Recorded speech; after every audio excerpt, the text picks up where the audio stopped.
산수유 가지에 새가 앉았다가 골똘히 무슨 생각을 하는 듯 하더니 날아간다. 꽃망울이 언제 열리나 그놈도 궁금했던 거다. 아니면 꽃 이름을 몰라서 고개를 갸웃거리고 있었던 걸까? 새야, 다음에 올 때는 식물 도감을 들고 오너라. 내일 추워진다고 한다. 매화는 옷장에 넣어둔 머플러 다시 꺼내 둘러라. 산수유는 마스크 쓰고 출근하고 수선화는 내일 챙겨 입고 나가라. 개불알 풀꽃은 장갑 잊지 마라. 늦잠 자는 목련은 그대로 이불 덮어쓰고 며칠 더 버텨라. 전북 고창 무장읍성을 다녀왔다. 성 안에 송사지관이라는 무장객사가 있다. 객사 앞 화강암 축대에 새긴 연꽃이 너무 아름다워 넋을 놓고 바라보았다. 혹시 그 연꽃 보신다면 저하고 눈을 맞춘 거라고 생각하시기를. 4월인데 왜 이렇게 쌀쌀하지? 너무 화창하면 벚꽃이 빨리 져버리잖아. 벚꽃이 좀 더 오래 가지에 붙어 있으라고, 절정을 늦추라고 날씨가 응원하는 거야.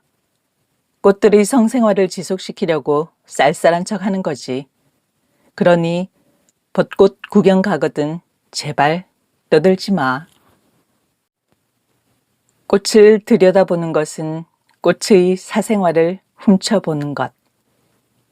벚꽃이 미쳐가고 있으니 벚꽃 아래서는 한 번쯤 미쳐봐도 좋으리. 나를 낮추어 상대방을 높이는 걸 겸양이라고 한다. 그런데 자신을 상대방보다 무조건 낮추는 걸 미덕이라 생각하고 특정한 목적을 달성하려 한다면 그건 아첨이나 비굴이다. 그런 자가 있다. 그런 자를 가리켜 허우대는 멀쩡한데 똥파리보다 못한 놈이라 한다. 한심한 봄의 노트에 밑줄을 긋고 가는 개울물. 나비의 직업은 꽃과 꽃 사이의 거리를 재는 일이겠지. 만져보고 싶은 새싹의 머리가 있어서 비는 오시는 거겠지. 70년대까지만 해도 민물에서 자라는 말이라는 풀을 건져 팔았다. 장터에 싱싱한 연초록 말이 가만히 가득 담겨 있는 걸 본 적 있는데 아마 3월쯤이었을 것이다. 쌈을 싸서 초고추장에 찍어 먹던 기억. 그 봄풀의 맛을 뭐라 표현해야 하나? 파도가 그냥 철썩이는 줄 아나? 일요일 해변의 옆구리가 심심하니까 혀로 좀 핥아주는 거지. 햇볕이 한 장 한 장 쌓인다. 이걸 언제 다 정리해서 책장에 꽂지? 이 가을볕 몇 트럭 택배로 보낼 테니 창고 넉넉한 분들 연락 주시기를. 어느 먼 곳을 바라보려고 하나 까치발로 피었다. 상사화. 산길 가다 보면 잎사귀 표면이 띄엄띄엄 흰색으로 변해 있는 나무를 볼 수 있다. 꽃도 아닌 것이 꽃인 척한다. 개다래거나 쥐다래. 빗소리가 유리창을 깨물어 먹으려고 하네. 빗소리를 커피에도 타 마시고 오늘 읽어야 할 원고의 행간에도 끼워 넣어 봐야지. 이 빗소리를 저축해 두었다가 비가 오지 않는 마을에 송금이라도 해야 하나? 어제 아침에 울던 맴이 오늘 아침 목소리가 달라졌다. 이놈 애인 생겼나 보다. 이 깊은 밤에도 1, 2초씩 짧게 울음을 울다가 그쳤다가 하는 매미가 있다. 이놈 연애하다 실현당한 게 틀림없다. 먹구름 스프 한 접시, 매미 소리 2숟갈, 포구 소리 반 숟갈, 고요 서너 조각. 7월의 일요일 하느님의 레시피다. 물새가 온다. 저 울음소리가 내게 오기까지 공기의 진동이 있었다는 과학의 진술은 별로 흥미가 없다. 저 소리와 내 귀 사이에는 분명히 끈이 있다.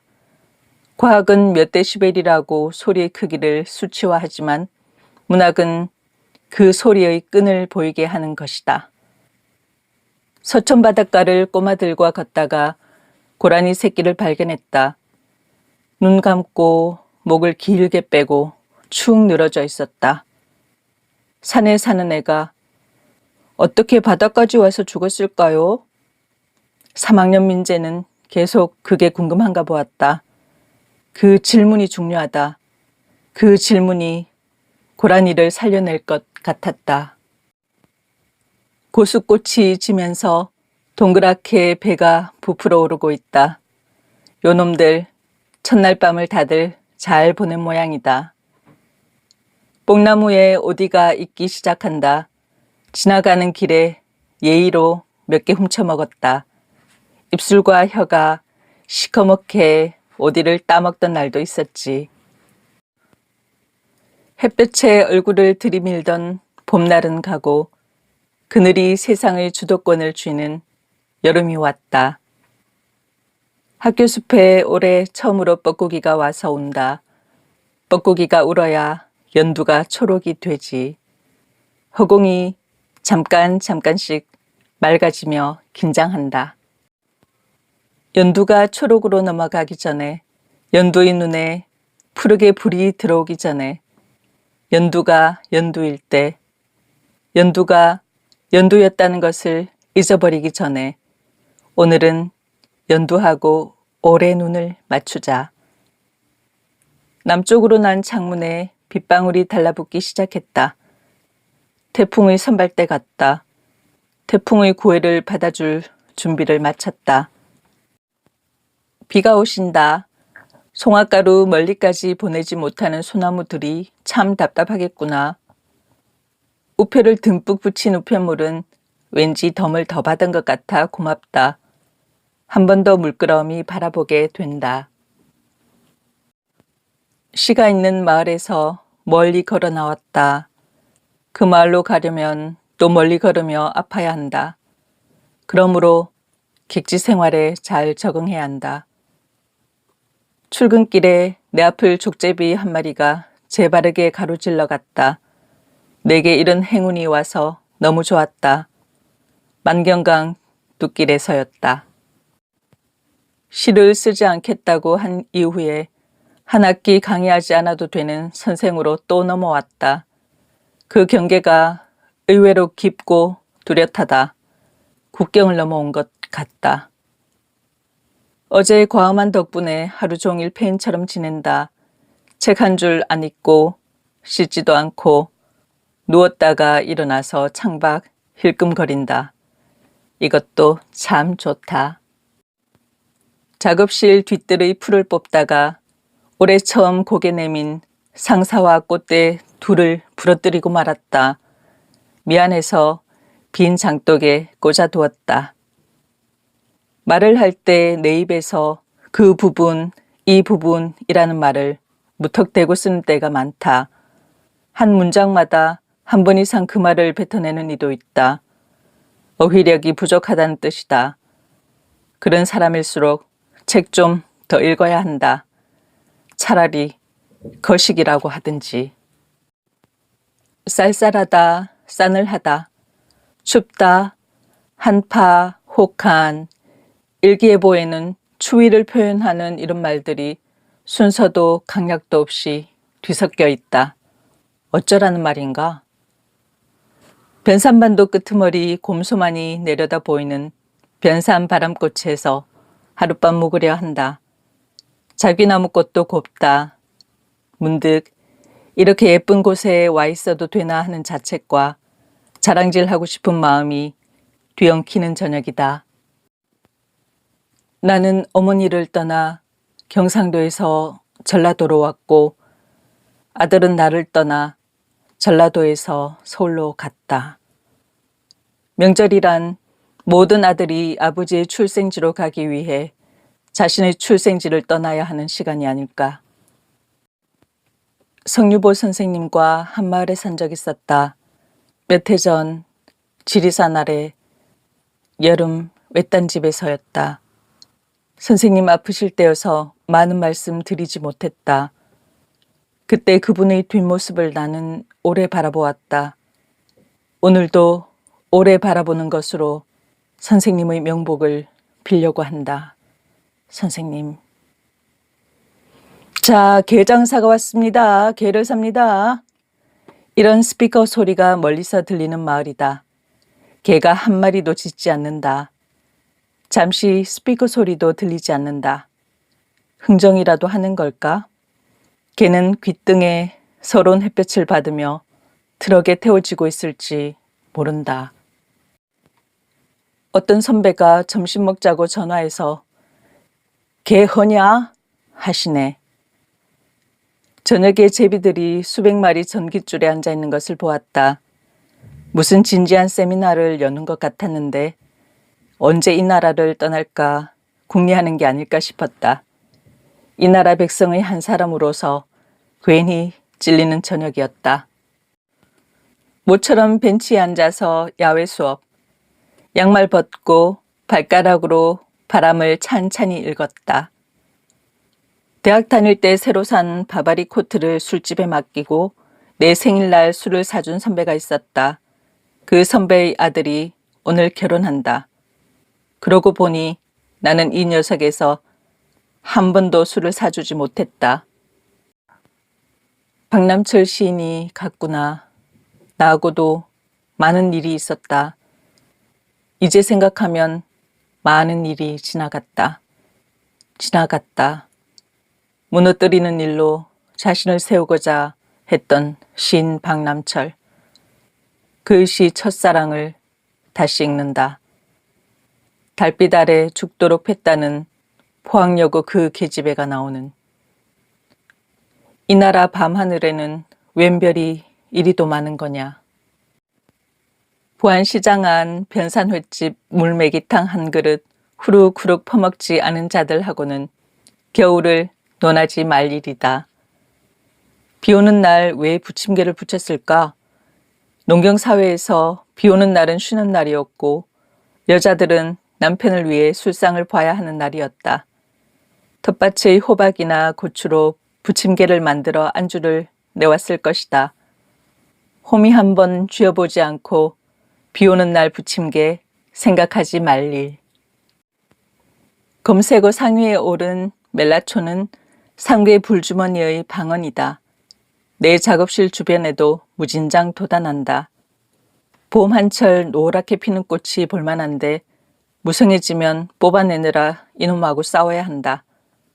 연한 순을 데쳐서 된장에 무쳐 먹어본 적 있는데 말 그대로 쓴맛 좀 봤다. 삼내 장날이어서 파장 무렵 열무 2단을 4,000원 주고 샀다. 한 단만 사려고 했는데 떨이로 가져가라 해서 다 산 거다.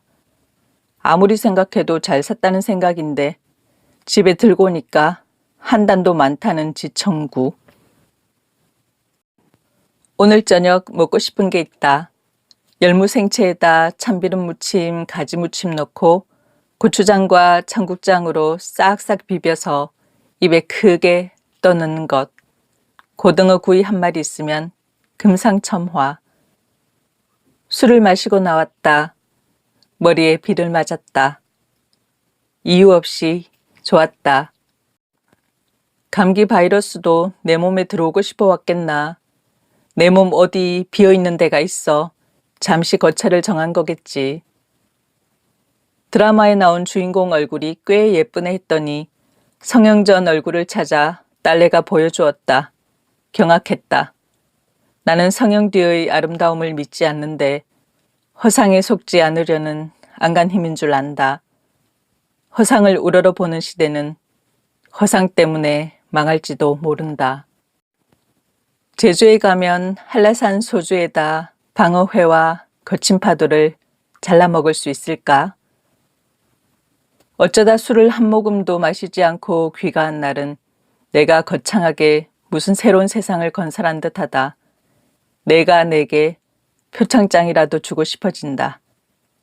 소쩍새의 소리 들리지 않는 도시에서 소쩍새와 나와의 거리도 짐작해 보기 좋은 시간이다.